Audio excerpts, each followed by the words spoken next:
Hello everyone, welcome back to my channel GMB SHOW. I hope everyone is having a wonderful day.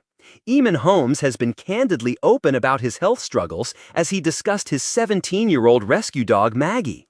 In an interview with The Times, the GB News presenter lifted the lid on his relationship with his border collie. He admitted that his ex-wife, Ruth Langsford, is the primary carer and has spoken to her about what to do when Maggie dies. In a heartbreaking confession, Eamonn said that he can't take Maggie on walks and that he can't lift her up due to his long-term physical health problems. In 2016, Eamonn had a double hip replacement before having back surgery in September 2022. He also faces persistent mobility challenges that have left him reliant on canes and a wheelchair. Earlier this year, Eamonn suffered a fall on GB News when he unexpectedly fell off his chair live on air.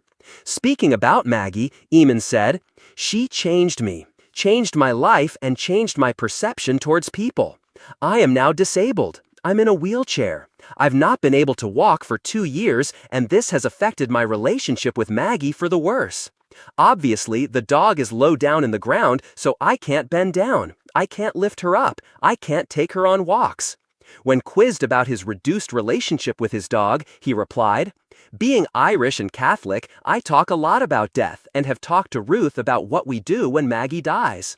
She says, 'Why do you want to talk about that? Why are you so morbid about things? When she dies, I don't want her to go to the vets and get cremated. I want to put her in a cemetery.'" He also said that Ruth didn't want that for Maggie and predicted that his ex-wife will likely have the final say as she lives with the dog whilst Eamonn is incapacitated. Eamonn also said he wishes for taxidermy for Maggie after her death to continue that connection with his canine. He described her as the most special creature outside of my children that has come into my life. The former This Morning presenter has been a huge advocate for animal rescue organizations, serving as a patron for Canine Angels while promoting adoption over buying pets. The studio lights always seemed brighter than the morning sun, but on this day, they weighed heavy on Eamonn Holmes. As cameras rolled and millions tuned in, the veteran presenter sat with his trademark warmth and wit. Yet behind the practiced smile, something else stirred, a storm of pain that he couldn't longer hide. Eamonn, known for his quick humor and easy banter, had built a career on bringing joy to others. But in recent months, his health had become a shadow he couldn't escape. Each step was slower, each morning harder to rise from bed. His body, once reliable, had betrayed him.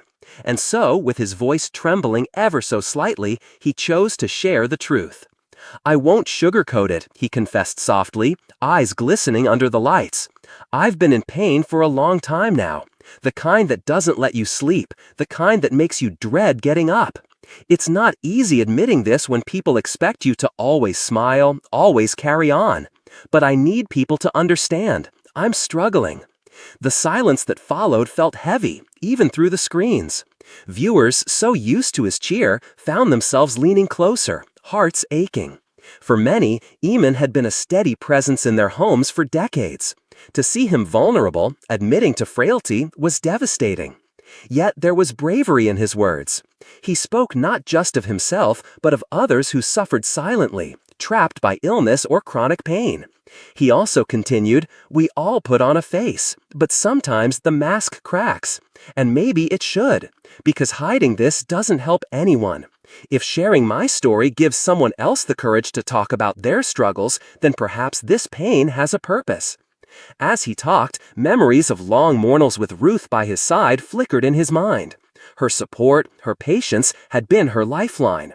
Behind the cameras, she watched with quiet pride, knowing just how much strength it took for him to speak those words. For all the sadness of his confession, there was also a thread of hope. He didn't frame his health woes as defeat, but as a battle he refused to give up. "I'm learning every day," he said. "I might walk slower, I might hurt more, but I won't stop. I've still got stories to tell, laughs to share, and mornings to brighten. I just need a little more understanding along the way."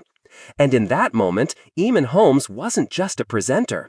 He was a mirror for everyone who had ever carried invisible pain, a voice for those who felt unheard. His confession was sad, yes, but it was also human, raw, and courageous. The broadcast ended, but the echo of his words lingered, reminding millions that strength is not always about hiding pain. It's about facing it and daring to share it.